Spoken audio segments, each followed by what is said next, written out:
রমজান মাস চলে গেছে, এখন তো প্রত্যেকটা মানুষের উপর আল্লাহর খাস রহমত পড়ার কথা না? রহমত পড়তে আছে না? ফ্যানও চলে কিন্তু গামাইয়া শেষ। এটা রহমত? কথা বলে এটা রহমত? আরে কেমনে রহমত? গরম বা এই যে রোদের তাপ, গরমটা জাহান্নাম থেকে আসে, জানেন? জাহান্নামের নিঃশ্বাস, বুঝছেন কিনা? তো এখন বোঝেন অবস্থা রাখি যে আমরা পুরো মাস রোজা রাখছি, এখন আল্লাহর খাস রহমত পড়ার কথা, সেখানে আল্লাহ রহমত দিতেছে। এখন আপনি বোঝেন, আমি বুঝি যে আমাদের ইবাদতে কত পরিমাণ ঘাটতি হয়েছে। কথা কয় না আমরা, ঠিক না? আল্লাহ সুবহানাহু ওয়া তাআলা কিয়ামতের ময়দানে আপনাকে আমাকে প্রত্যেকটা আদম সন্তানকে, শুধু আপনি আর আমি না, মুসলমান না, শুধু প্রত্যেকটা আদম সন্তানকে 5টা প্রশ্ন করবে। এই 5 প্রশ্নের উত্তর না দিয়া একটা কদমও লড়তে পারবেন না। সুবহানাল্লাহ। কি বুঝলেন?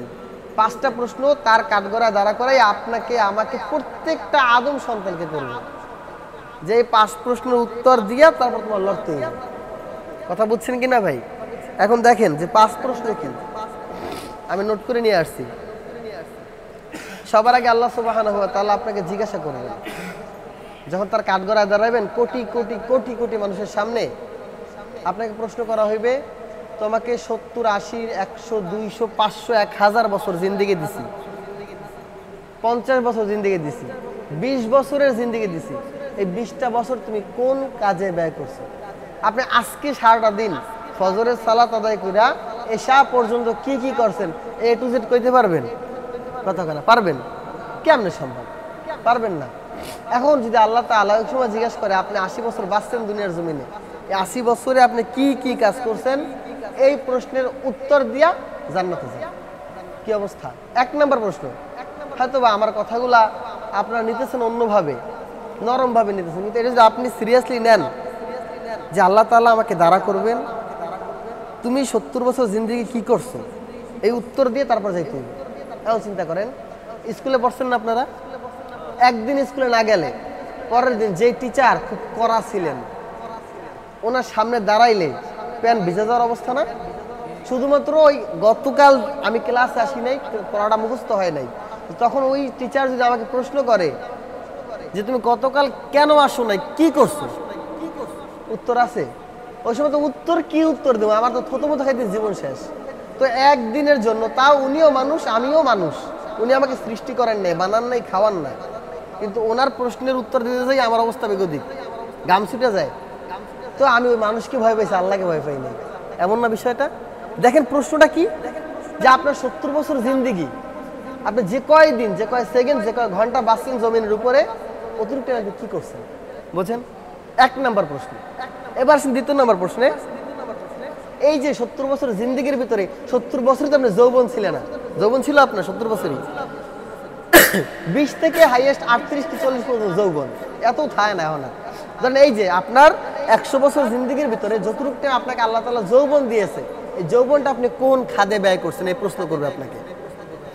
প্রথম গেল আপনার জীবনের প্রশ্ন, যে আপনি তাম জীবনটাকে আপনি কোন কাজে ব্যয় করছেন, কোন খাত, কোন কাজ, কোন ওয়েতে চালাইছেন, পারেন নাই। 2 নম্বর প্রশ্ন করবে, তোমাকে 70 বছর জীবনের ভিতরে আমি 20টা বছর দিয়েছিলাম যৌবন, যৌবনটা তুমি কোন কাজে ব্যয় করছো?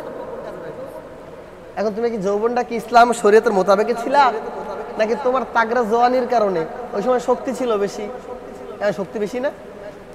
আমাদের যুবকদের যে শক্তি, মুরব্বীদের কি ওই শক্তি আছে? কথা কেনা? এই ইসমাইল ভাইয়ের যে শক্তি আছে, ওই সাধারণ কাকুর এই শক্তি আছে? নাই। তো ওনারা একটা সময় শক্তি ছিল, ছিল না? ওনারা ইসমাইল ভাইয়ের থেকে ডাবল ছিল, কারণ আগেরকার মানুষের শক্তি বেশি ছিল, আমি জানি। আমাদের যে শক্তি আপনাদের তার থেকে 2 গুণ বেশি ছিল। তো আপনাকে জিজ্ঞাসা করা হবে যে আপনার জীবনের ভিতরে যৌবন ছিল, এই যৌবনের বয়সটা আপনি কোন খাদে ব্যয় করছেন, কোন কাজে লাগাইছেন? জোয়ানি ছিল, শক্তি ছিল, এই জন্য আপনি কি খালি নাফরমানি করছেন, হুজুরদের আলেমদের বিরোধিতা করছেন, ইসলামের বিরোধিতা করছেন, না সবগুলোর পক্ষে ছিলেন? প্রশ্ন করা হইবে। আপনি কি উত্তর দেবেন? আপনি ভালো জানেন, কারণ আপনার যৌবন চলতেছে, আপনি জানেন কি করতেছেন। 3 নম্বর প্রশ্ন, আপনাকে যে এই জীবন, যৌবন এবং পুরো জিন্দেগির ভিতরে আয় করার উৎস দিছে, মানে আয় তো আল্লাহ তাআলাই দেয়, ঠিক না?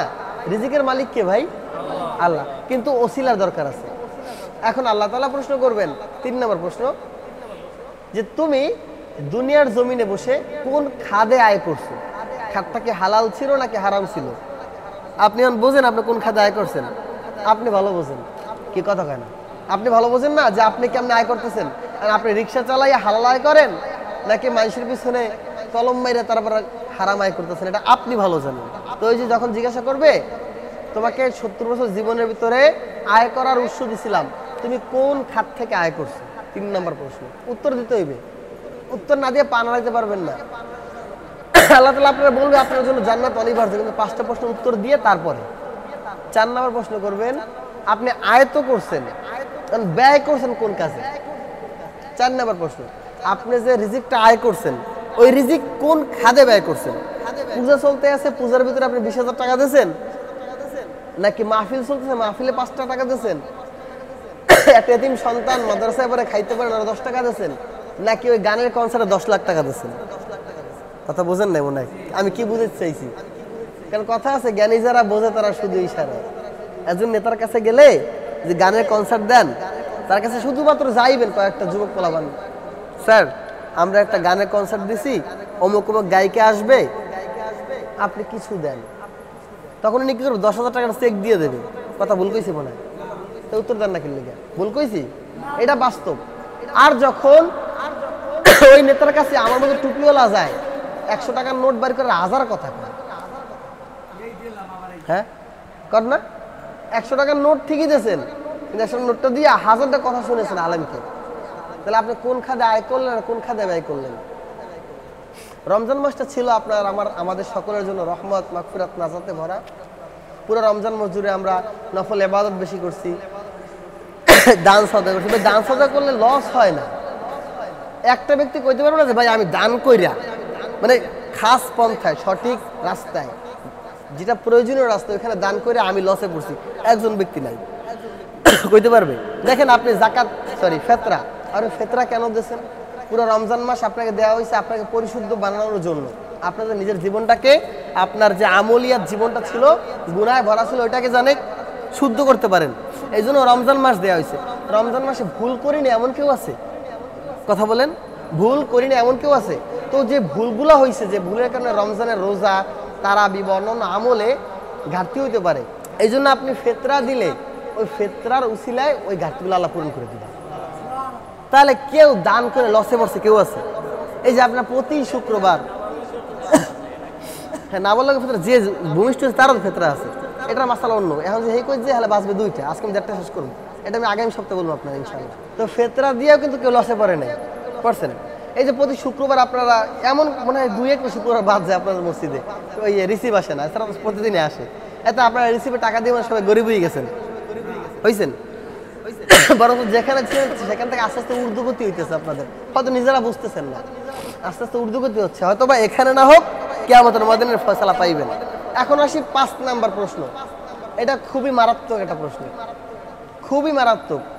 আল্লাহ তাআলা আপনাকে বলবেন আপনি এই 70 বছর জীবনের ভিতরে যতটুক জেনেছেন ঠিক ততটুক মেনেছেন কিনা। এখন বোঝেন, ওয়াজ শুনলে ঘরে যে ঘুমাই থাকবেন, ফায়দা আছে? ওয়াজ শুনছেন, হুজুরে 5 ওয়াক্ত নামাজ পড়া ফরজ, জামাতে পড়লে এমন নেকি, একা পড়লে এমন নেকি, ঘরে পড়লে অমুক নেকি, শুনছেন না? শোনার পরেও ঘরে যেয়ে নামাজ পড়ছেন, তাহলে আপনি যতটুকু জানছেন ততটুকু মানছেন? মানেন নাই। আপনাকে ইমাম সাহেব বা অন্যান্য আলেম ওলামায়ে কেরামগণ মসজিদে বা জুমার বয়ানে অথবা মাহফিলে বলছে যে হারাম খাওয়া যাইবে না, মানুষের গালি দেওয়া যাইবে না, কুৎসা বলা যাবে না, একটাও গুনার কাজ করা যাবে না, পঙ্খুনে বুঝাই দিয়েছে। ওহিন্দা হনছেন এখানে ছাগলন কান ছাড়া দিয়েছেন, আবার শুরু না হুজুরে কণ্ঠটা সেই 1.5 ঘন্টা বয়ান করছে, মাশাআল্লাহ পরনটা জুড়েই গেছে, কিন্তু কি যে জুড়েইছে তা নিজেও বোঝেন না, কান শুক হয়েছে। তো আল্লাহ তাআলা যখন প্রশ্ন করবেন আপনাকে, আপনি আপনার জিন্দেগিতে আলেম ওলামা কিতাবাদি সবকিছু থেকে যেখান থেকেই হোক যতটুক জানছেন ততটুক মানছেন কিনা। আপনি তো জানছেন যে পরিমাণ, আল্লাহ আপনাকে ভুরি পরিমাণ দেখাইবে, এত বড় কিতাব দেখাইবে যে আপনার জানলেওয়ালা কিতাব, যখন ওইটা পাল্লায় রাখবে আর আপনার মানলেওয়ালা কিতাব রাখবে, জানলেওয়ালা কিতাব এখন মাটিতে লাগবে, আর যেটা আপনি মানেন নাই এটা উপরে উঠে যাবে, তখন কি অবস্থা হবে আপনার? জানতে জিন্দগি শেষ। আমি যে খুতবা শুরুতে আজকে বললাম না যে আমাদের জানার আর কোনো বাকি নেই, কোনো কিছু বাকি নেই, জানার সব কিছু শেষ। এখন শুধু মানা বাকি। 18 বেজে গেছে, আমি আর কথা বলবো না। এখন শোনেন, আমরা যতটুকু জানলাম ঠিক অতটুকু অনুযায়ী আমল করবো ইনশাআল্লাহ। দেখেন, আল্লাহ প্রশ্ন করবেন যে আপনার জিন্দেগি কি কাজে ব্যয় করছেন। হয়তোবা সব জিন্দেগি চলে গেছে, এই সময় আপনি জানেন না যে 5 প্রশ্ন আল্লাহ কিয়ামতের ময়দানে করবে, কিন্তু আজকে জানছেন না, আর আগে জানলে তো জানছেনই। তারপর আজকেও যদি জানেন, আজকে থেকে শুদ্ধ হয়ে যান। আজকে যদি শুদ্ধ রাইয়া 1 ঘন্টা আপনার জিন্দেগি থাকে, 1 ঘন্টা আপনি বাঁচেন, হয়তো 1 ঘন্টা ছিল সব আল্লাহ মাফ করতে পারে না, পারে না? যে আমার বান্দা অমুক বান্দার কথা শোনার পরে ও তো আমার কোরআনের কথাই বলছে, নাকি আমি কি কোরআনের বাইরের কথা হয়েছি? ও তো আমার কোরআনের কথাই বলছে, না শোনার পরে যেহেতু ও শুধরাই গেছে, ওরা মাফ করে দিলাম। আল্লাহ পারে কি পারে না? তো এই জন্য আমরা এইটুকু সময় মাথায় রাখবো, যখন কাউরে গালি দিব, কারো পিছনে কুৎসা গামো, বা কোনো একটা গুনাহ কাজ করতে যাবো, তখনই ভাববো আল্লাহ আমার প্রশ্ন করবেন তো কিয়ামতের ময়দানে যে আমার যুবক বয়সে আমি কি করছি, আমার 70 বছর জিন্দেগিতে আমি কি করছি। যদি সিসি ক্যামেরার মাধ্যমে দেখায় দেয়, তখন কি অবস্থা হবে? এতটুকু মানলে আর কিছু লাগে? ওই যে আমি একটা আয়াত বলছিলাম না, ইন্নাস সালাতি ওয়া নুসুকি ওয়া মাহইয়ায়া ওয়া মামাতি লিল্লাহি রাব্বিল আলামিন, আমার সমস্ত কিছু আল্লাহ তাআলার জন্য। এইটা মানেন, আর তো কিছু দরকার হয় না। কিন্তু আপনার আমাদের এমন এক রোগ হয়েছে ভাই, আপনাকে পাও ধরিস দেবেন এখন কই, এতটুকু মানবেন, এখন ঠিকই মানবেন, ওখানে নামছেন সব শেষ। আমি যে এখন বয়ানটি করলাম না, এই যে 5টা প্রশ্ন, হয়তোবা আগামী সপ্তাহে কাউরে দাঁড়া করে প্রশ্ন করি যে আমি গত সপ্তাহে কি 5টা প্রশ্ন কইছিলাম, আল্লাহ করবে, হয়তো 2 জন কি 3 জনও কইতে পারবে, সবাই ভুললেইছি। কথা ঠিক কিনা ভাই? দেন এর উদাহরণ কেমন দেখেন। প্রথমত গেছে রমজান মাস, এখন তো মসজিদ মুসল্লিতে ভরে থাকার কথা না, কিন্তু 1 কাতার হবে না, সব যদি খারান 1 কাতার মুসল্লি হবে না, আর মুসল্লি হলে কই? হ্যাঁ, সব তো ঢাকা যায় না। আপনি খুঁজে দেখেন, এখন এলাকায় যুবক পোলাপান ঘুরতে আছে, যুবক কয়টা আছে খুঁজে দেন তো, একটাও তাই না। এটা আপনাদের ব্যর্থতা, আপনাদের বাবাদের ব্যর্থতা, এটা আমার কিছু না। আমার কারণে আমি বয়ান করিয়ে যাবো। এখন আপনারা যদি না চালাইতে পারেন, এটা আপনাদের ব্যর্থতা না। কিয়ামতের মধ্যে আল্লাহ আমার ধরবে না, আপনার সন্তানের জন্য আপনারাই ধরবেন। আল্লাহ যেন আমাদের সকলকে সকল ইসলামিক শরীয়ত মোতাবেক সকল বিষয়গুলো বোঝার তৌফিক দান করুক। সকলে বলে আমিন। আখির দাওয়ানা আলহামদুলিল্লাহি রাব্বিল আলামিন।